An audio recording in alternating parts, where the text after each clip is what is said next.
Continuamos aquí en Poder Pensar, estamos con el secretario general de la Federación de Profesores de Enseñanza Secundaria en el marco de un paro que se ha desarrollado en este miércoles, donde hubo movilización, donde hubo discursos frente al Ministerio de Economía. Ya vamos a hablar con José justamente de ese tema, donde se dijo entre otras cosas que sí es tiempo de movilización, es algo que había puesto en cuestión la propia ministra de Educación, ¿verdad?, en las últimas horas, diciendo que le extrañaba de alguna forma este paro y estas movilizaciones de los sindicatos de la enseñanza.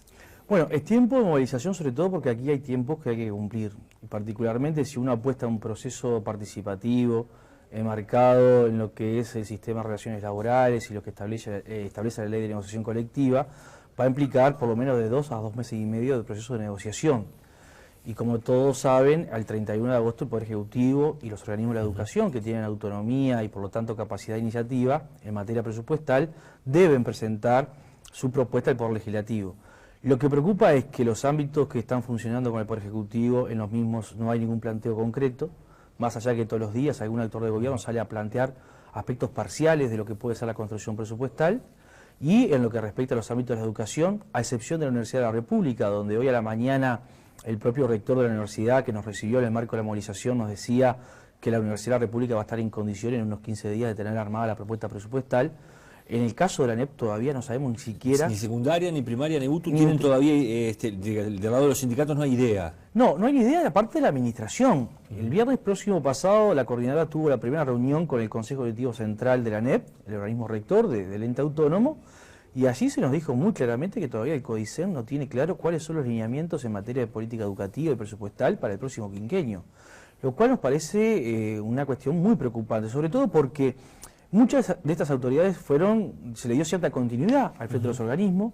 La mayoría de ellas fueron ya anunciadas públicamente como autoridades el 2 de diciembre, es decir, mucho antes de que asumiera el gobierno, y es preocupante entonces que, habiendo continuidad de jerarcas, habiendo un anuncio tan temprano de quiénes iban a ser los jerarcas al frente del organismo, todavía se nos diga que tendremos que esperar hasta la primera mitad de junio para saber qué piensa hacer la ANEP, el CODICEN de la ANEP con el sistema educativo. ¿Ustedes creen que no existe idea o no se quiere revelar concretamente algo que pueda estar siendo negociado a otro nivel, digamos, de repente con el Ministerio de Economía? Bueno, uno tiene con los elementos que maneja la convicción a esta altura de que hay una mezcla de las dos cosas. Por un lado, dificultad por consensuar propuestas dentro del propio organismo, porque hay diferencias que se trasladan de las propias diferencias de la fuerza política, que se trasladan a la del gobierno y que luego se trasladan a su vez a los organismos de la educación, y por otro lado porque hay algunos aspectos que no se van a dar a conocer hasta muy avanzadas las fechas y los plazos, muy sobre los plazos, porque implicarían ciertos acuerdos con el Ministerio de Economía que en líneas generales tal vez ni siquiera se quiera poner a discusión con los sindicatos en los ámbitos. ¿Por el lado salarial decís tú, por ejemplo? Por ejemplo, por el lado salarial es un tema clave, lo decíamos el viernes pasado en el CODICEN. Discutir el tema salarial en la ANEP es discutir el 82% del presupuesto, porque en eso se invierte en materia de educación. Por lo tanto, aquí uno diría, hay por un lado falta de concretar propuestas, por otro lado falta de mayor articulación, y hay algunas negociaciones que se están llevando a cabo que con mucha reserva y no se va a dar hasta el último momento los lineamientos. Hoy decía una de las dirigentes que habló frente al Ministerio de Economía que los sueldos de 17.000 pesos, decía ella, de base de los docentes y de los maestros, es una vergüenza nacional. ¿Es así? ¿Cómo están los sueldos de los profesores de los liceos? A ver, desde 2005 hasta ahora, al 1 de enero del 2015, ha habido un proceso constante de aumento salarial. De un salario de crisis, como partíamos en el 2005, lo que está claro es que hoy un maestro, un profesor que ingresa a la función, por sus 20 horas de aula, que le implican unas 30 horas de trabajo semanal en promedio, está recibiendo un sueldo nominal de 21.000 pesos, que en la mano quedan esos 17 que señalaba la compañera Raquel Brusquera. Esto hay que modificarlo sustantivamente porque el Uruguay está generando con esto una deuda social muy importante, que por ejemplo es la falta de docentes. Hoy no solamente ya hay dificultad para convocar a nuevas generaciones a la tarea, sino que docentes que están en la función con años de experiencia, con formación, en la primera oportunidad que tengan van a dejar el sistema educativo, van a dejar el aula para dedicarse a otra cosa. Hoy lo decía también el rector Macarián. Fíjense que la Universidad de la República acaba de resolver en su Consejo Directivo Central que los sueldos base de los funcionarios administrativos de servicio al ingreso a la función va a estar fijado en la propuesta de la universidad en 30.500 pesos. Por lo tanto, creemos que en la ANEP particularmente también se debe transitar este proceso y por ello le hemos reclamado a las propias autoridades de la ANEP el viernes pasado discutir rápidamente el tema salarial, porque para nosotros es un tema importante y debe formar parte de las políticas educativas, porque así se concibe en todas partes del mundo. Claro, ¿ustedes manejan un piso, manejan una idea base de lo que tiene que ser el sueldo de un docente? Que se aproxima mucho a esto que acaba de definir la Universidad de la República. 30.000 pesos, nosotros creemos que debe ser el sueldo base, y a partir de ahí trabajar en otra dirección, que es la reconstrucción de la pirámide salarial. Hoy hay cargos dentro de la educación que nadie quiere ocupar. No es redituable desde el punto de vista monetario ser su director o incluso inspector dentro del sistema educativo. Es decir, estos componentes que forman parte de la carrera funcional, hoy estamos teniendo dificultades para cubrir los cargos porque nadie quiere asumir la tarea, porque implica mayor trabajo, mayor responsabilidad, pero también implica en muchos casos una pérdida desde el punto de vista salarial. ¿Puede pasar eso, que uno en un cargo más alto cobre menos que si está como docente? Preciso, no es que pueda pasar, está pasando. Y de hecho, año a año, en primaria, en secundaria, en el propio Consejo de Educación Técnica y Profesional, hay dificultades para, por ejemplo, conformar los equipos directivos. Muchos cargos este año fueron más de 120 que quedaron vacantes al principio de año entre directores y subdirectores simplemente en secundaria, sobre un total de un poco más de 300 liceos en todo el país. No es negocio ser director de un liceo, por ejemplo. No es negocio ser director de un liceo porque está desvirtuada la escala salarial, porque obviamente esto implica discutir no solamente el salario base, sino después cómo se estructura a partir de ese salario base lo que es la escala salarial hacia arriba, y particularmente cuando uno va avanzando en la carrera docente y va teniendo la posibilidad de acceder a estos cargos. No debe ser una negociación fácil, ¿verdad? Y lleva a tocar la estructura también del propio sistema. Eso llevaría un tiempo, que es lo que plantean ustedes. Sí, efectivamente, y sobre todo porque primero creemos que se han hecho algunas cosas interesantes en estos últimos 10 años en términos de mejorar esta escala salarial, pero quedan dos aspectos que son clave, que se resuelven solamente si hay condiciones para asignar más presupuesto. O sea, no hay margen para redistribuir lo que se está asignando, y es el salario base de ingreso y cómo reconstruimos la escala salarial. En estos 10 años se ha trabajado muchísimo en superar ciertas inequidades salariales que había dentro del sistema, tanto entre docentes y funcionarios administrativos, técnicos de servicio, como dentro del propio componente docente. Esto se ha ido medianamente resolviendo. De hecho, el próximo viernes vamos a elaborar un informe de manera bipartita entre el CODICEN de la ANEP y la CESEU, que ha venido trabajando estos años en este tema, pero aquí quedan ahora resolver los dos puntos centrales, que son el salario base de ingreso y cómo a partir de ahí se estructura la escala salarial.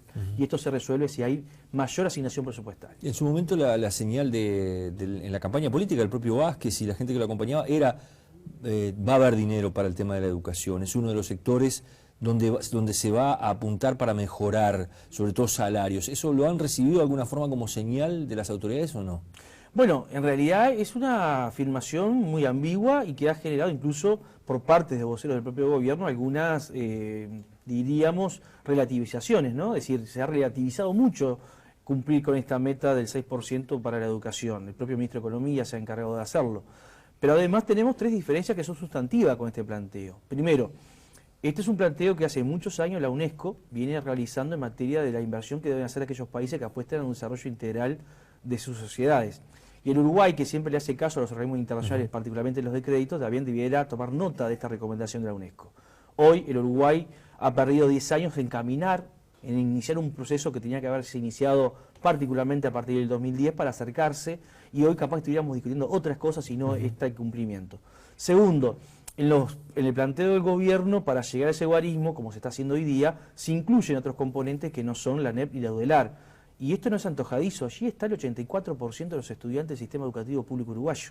Desde iniciar Usted dice que se agregan otros sectores para llegar a cerca del 6%. Otros proyectos, otros programas, incluso que se manejan muy discrecionalmente por parte de algunos ministerios y hasta por parte de la propia Presidencia de la República para llegar a ese guarismo.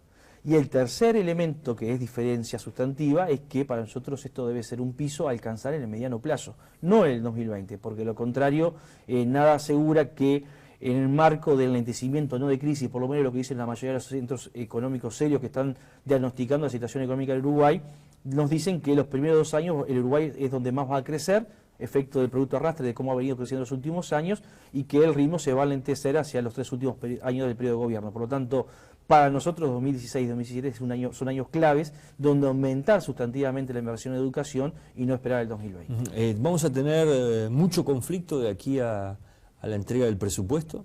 Y bueno, esto va a depender en buena medida de ciertas voluntades políticas, tanto del Poder Ejecutivo como de las autoridades de la educación.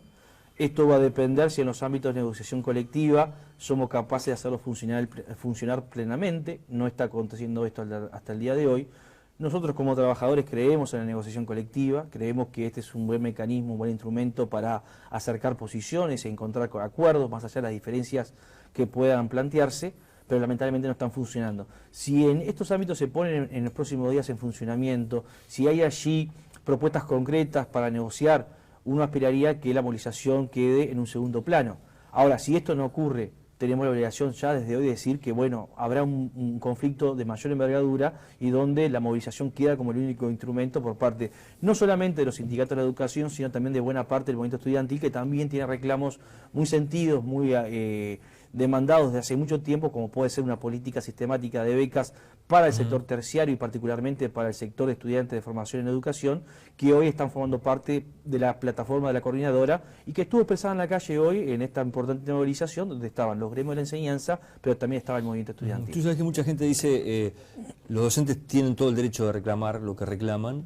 Sin embargo, siempre el que termina pagando es el estudiante que se queda sin clases, ¿no? Sobre todo cuando comienzan una serie de paros que muchas veces se extienden durante un tiempo muy fuerte, sobre todo en año de definición de presupuesto. Sí, uno es consciente y responsable en el sentido que siempre una paralización de actividades genera consecuencias. Ahora, nosotros hemos venido trabajando sobre el diálogo con los actores, con los estudiantes, con los padres, con el conjunto de los trabajadores.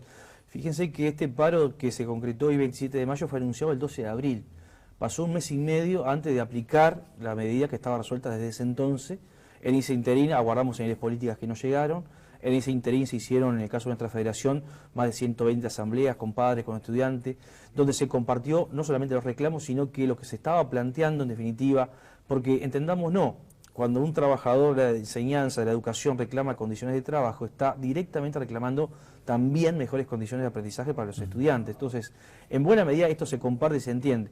Obviamente no genera unanimidades una medida de este tipo, pero creemos nosotros por ahora, con los datos que tenemos, con el contacto diario que tenemos con la gente, que hay un fuerte convencimiento que lo que se está reclamando es justo, que se ha sido paciente y que aquí lo que está faltando es voluntad política. Por lo tanto, seguiremos apostando ese diálogo para explicar a la sociedad en su conjunto, en definitiva, del porqué de las medidas. Si tuvieras que decirnos, nos queda un minutito, ¿qué es lo que se viene ahora? Digamos, ¿qué esperan para estos próximos días en cuanto a esa discusión de las mejoras salariales que ustedes están planteando? Bueno, hoy hay en curso ya 3 acciones que están siendo parte de las discusiones. La primera es una cuestión que ya está definida, se está llevando a la práctica, que es la recolección de firmas a nivel de la ciudadanía en apoyo a nuestro reclamo del 6% del PBI como mínimo de inversión. ¿Eso es una campaña que impulsa a quién? Impulsa la coordinadora de sindicatos en su conjunto, tanto los sindicatos de trabajadores de la educación como los gremios estudiantiles. La segunda es analizar 2 medidas concretas que están puestas arriba de la mesa. Una es extender el paro del 11 de junio previsto por el PCNT a un paro nacional de 24 horas, donde se está trabajando sobre la base de que sea de total de la educación, tanto pública como privada, y en segundo término estamos discutiendo cómo acompañamos un paro estudiantil que está fijado desde el movimiento estudiantil para el 17 de junio.